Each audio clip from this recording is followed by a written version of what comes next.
Жаз иммунитетти бекемдөө үчүн маанилүү учур. Мындан улам көпчүлүк ата-энелер балдарына кандай витаминдерди берсем болот деген суроого такалышат. Балдарга кандайдыр бир витаминдерди берерден мурда баланын организми кандай витаминге муктаж экендигин билип алууну адистер сунушташат. Бала төрөлгөндөн баштап жанагы өзү организм болгондуктан витамин D3ге муктаж.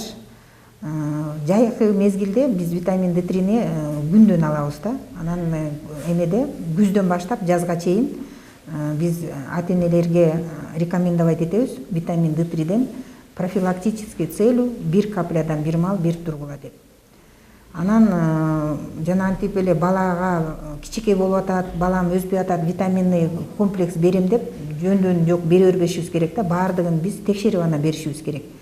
Анткени тоже передозировка болуп көп берип койсок да, ал кайта жетпей калгандан караганда ал кайта балага зыян болуп калат.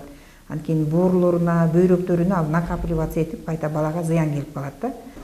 Азыркы мезгилде ошо витамин D3-ни үзбөй баланы текшербесек деле бере беришибиз керек. Анан кальцийлерди жана эмелерди аларды текшерип ана беришибиз керек да. Балдар үчүн минералдардын жана витаминдердин негизги булагы ар түрдүү туура тамактануу. Тамак аштар ошо аң сезимни таазир этет. Скрининг деп коет, гипотиреозго, йодко эме алабыз, таманынан анализ алабыз да. Балада йод жетишпегени жокпу депчи. Аң сезими йод дагы влиять этет. Анткени боюнда бар кезинде эле жана йодомарин, йодофол ичип атпайбы? Туздарыбыз йодтолуп атат. Анан ошо йод жетишпей калса дагы аң сезим неме кылат. Ошон үчүн бардыгын йоду барындагы бардык микроэлементтер бар, дары эмелердин бардыгын тамактанышыбыз керек да. Анан жанагы анемия болуп атканда бизде ошо дары назначение кылганда туура эмес ичип алышат. Сүт менен, чай менен ичишет да. Биз ошо тамак, ошо гемоглобини берген дарыны сүт анан чай менен ичишпеш керек да, желательно. Кыргызстанда балдардын көпчүлүгү, айрым учурда чоңдор арасында да организмде D витамининин жетишсиздиги аныкталган. Мындай учурда сөзсүз түрдө организм талап кылган витаминди өз учурунда берүү керек. D3-ни ал иче беребиз. Жана ковид учурунда деле основном текшерилгенде D3 аз болбоду, чоң кишилерде да көп болду. Жана кабинетте отуруп күн көрбөй калган кишилердин бар, даже азыр деле текшерсек, бар кичике балдарга да эмес, чоң кишилерге и возрастта болгондо кемпир чалдарга да, жаштардын баарына азыркы эмеде витамин D3-ни обязательно ичип туруш керек. Көпчүлүк учурда ата-энелер балдарга ар кандай бааттарды берүүгө ашыгат. Баланын организмине эмне керек экендигин билбей туруп эле ар кандай витаминдерди берүү тескерисинче зыянын тийгизип коюшу мүмкүн экендигин дарыгерлер эскертет.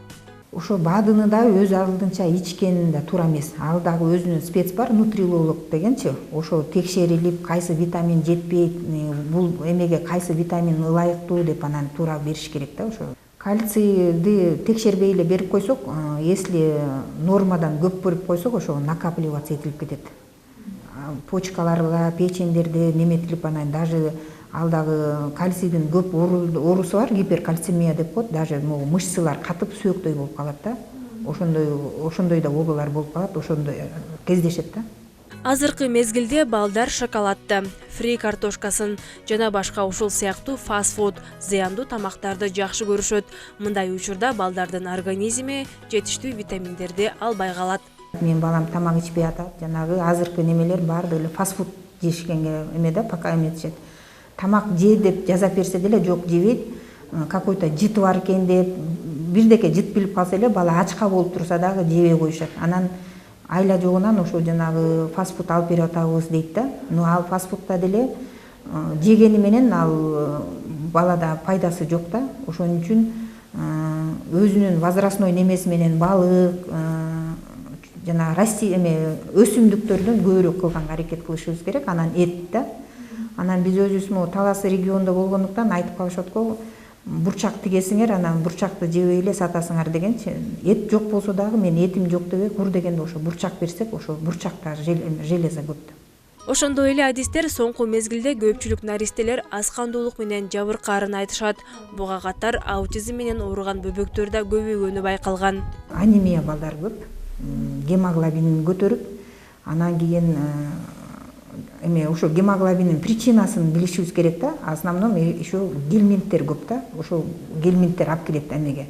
Анан ошолордун причинасын албай эле балага витамин берип, гемоглобин дарысын бере берсек, ал көтөрүлбөйт да. Ошол себептен аутизм көп болуп атат да балдардачы.